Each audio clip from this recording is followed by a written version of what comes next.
Welcome to Robert Kiyosaki's The Business of the 21st Century. Robert Kiyosaki is recognized internationally as one of today's leading financial experts. The author of the best-selling Rich Dad, Poor Dad, his books have been translated into 51 languages in 109 countries and sold more than 28 million copies worldwide. Robert has spent his life educating people on how to attain financial freedom. Now, through this special video presentation, he explains why network marketing is indeed the business of the 21st century and how you can take advantage of its opportunities to create the life you desire.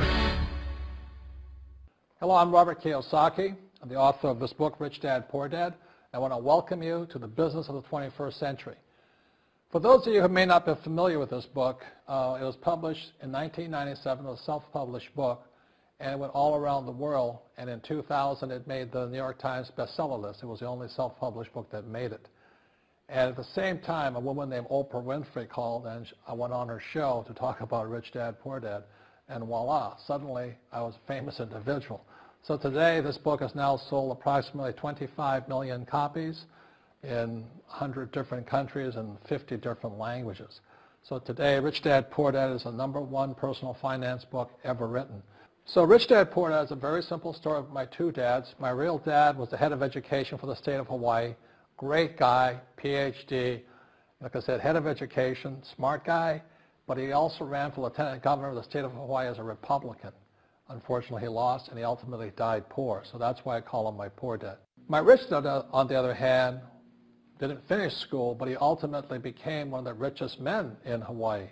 So he was my best friend's father, and starting when I was just the age of 9, my rich dad began teaching me about money and business and why the rich are getting richer and why there's this big gap between the rich and everybody else today. So Rich Dad is a very simple, true story about two fathers, Rich Dad and Poor Dad, tell their two sons about money. And it was my poor dad always said, go to school, get a job, work hard, and all that stuff. And my rich dad says, you'll never get rich doing that. You'll never be a free man. So that's kind of the differences. But if I would show you a diagram of the differences here, is that in financial education, this is very simply the difference. Because there's no financial education in our school, most people do not understand financial statements. So this here is income, expense, assets, and liabilities. And the reason my poor dad was poor, it was very simple. Because he couldn't read a financial statement because he don't have financial education in school. He was financially illiterate, although a PhD. And my poor dad always said, our house is an asset.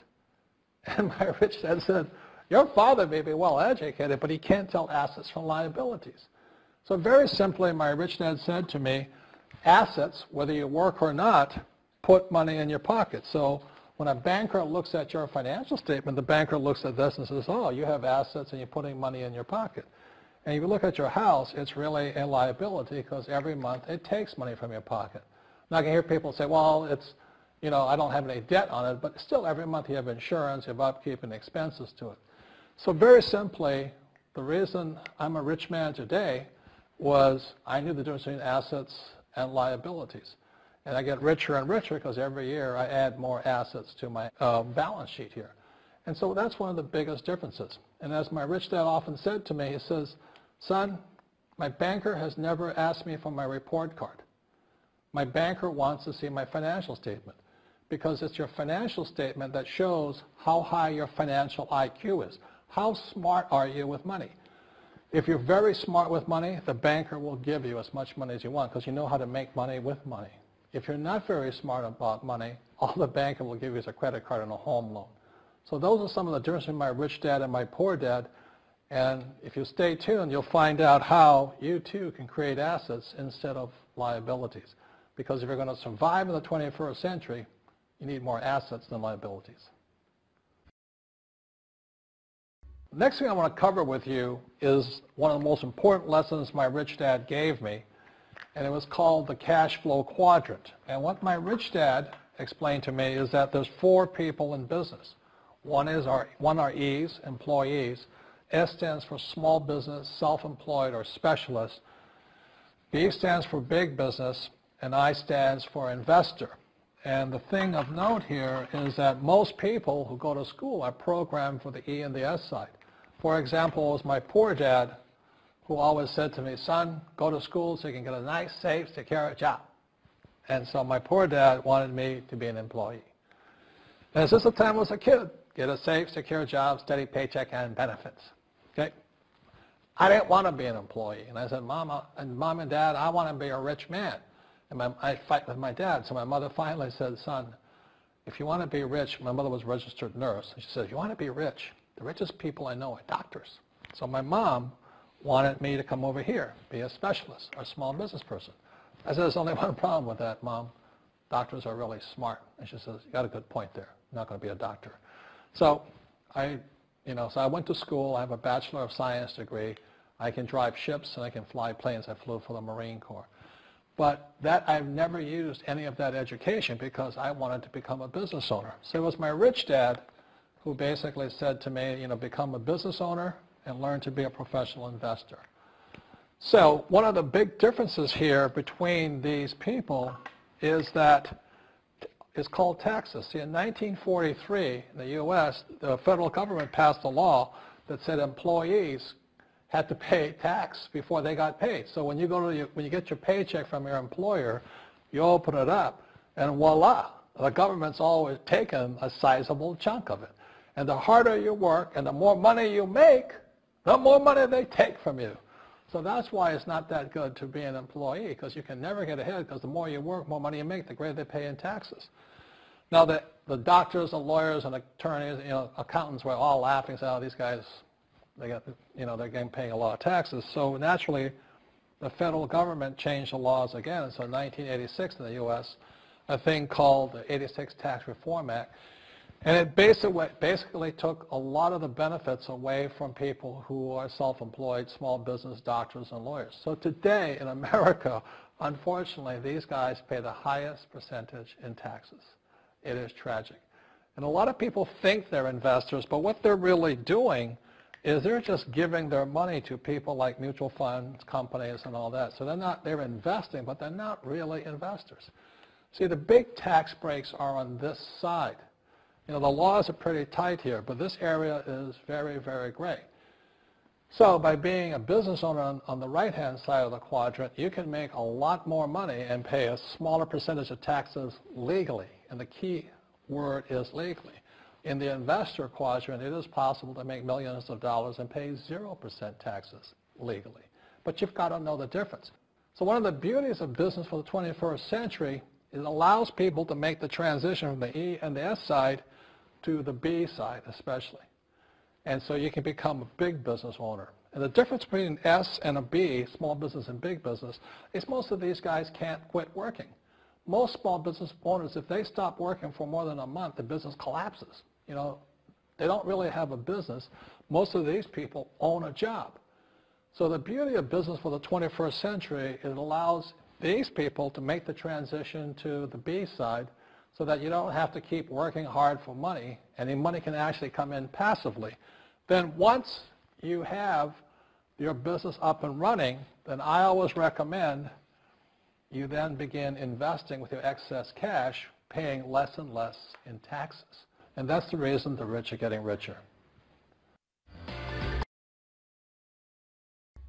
In this section, I want to talk to you about a different kind of quadrant.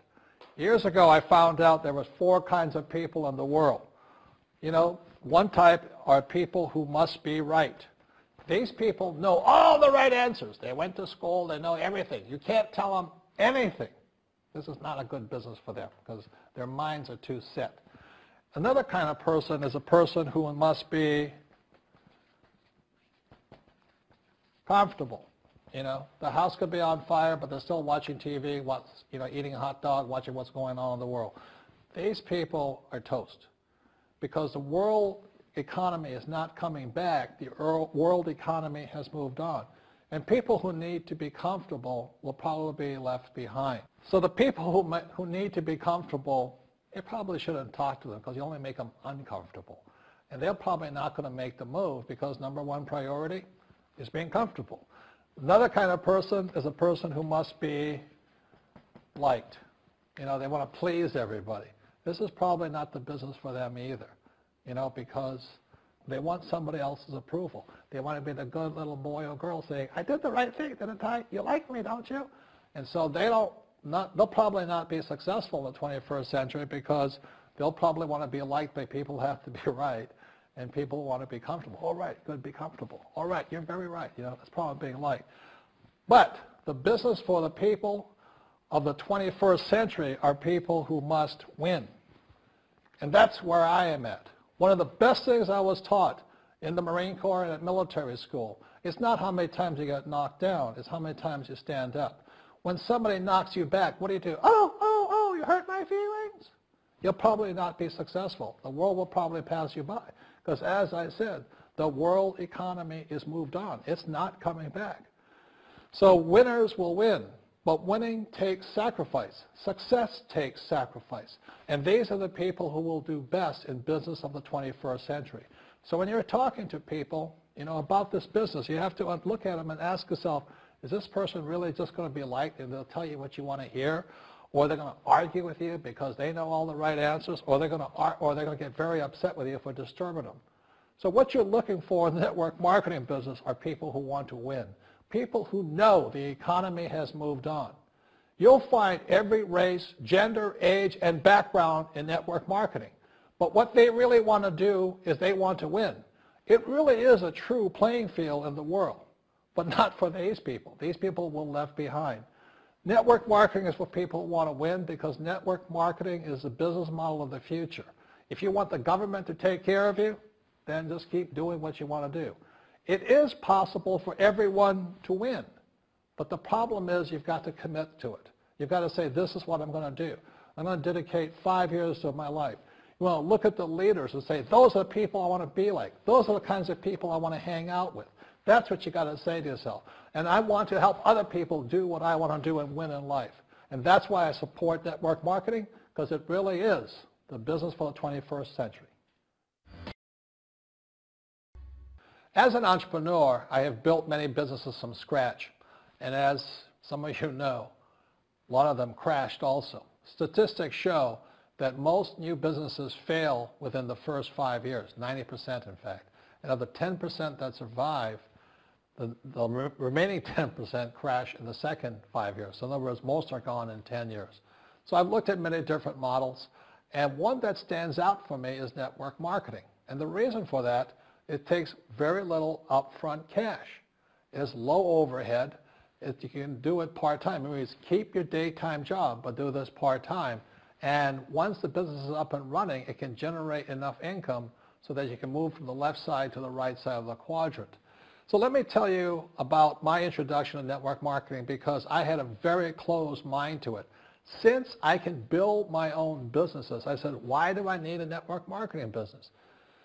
But about 15 years ago, I have a good friend. His name is Bill, and this guy is the best real estate investor I know. He has tons of assets in here. So I said, Bill, why did you start a network marketing business? And his answer was very simple. He says, it's my way of helping people. But more importantly, he says, the reason most people can't invest in real estate is because they don't have a business. They don't make enough money simply because taxes, debt, inflation, and retirement savings are killing them. They cannot even invest. So my friend Bill, who is a professional real estate entrepreneur, he says, I started a network marketing business so the people that worked with me could start their own business and then invest money with him. So with that, I realized then that network marketing wasn't about making money, but it was about helping people to help other people make money so they become financially free. So the beauty of network marketing, I said, like it's very low entry point, doesn't take much money, you can do it part-time. And where you profit is in most big corporations is they spend millions, sometimes billions of dollars in advertising.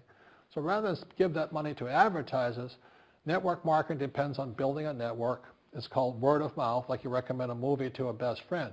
So really, the reason I support network marketing, because it's not about selling. It's about people helping people build assets in the asset columns, becoming business owners, and then becoming investors, rather than going through all of this here, which most E's and S's go through.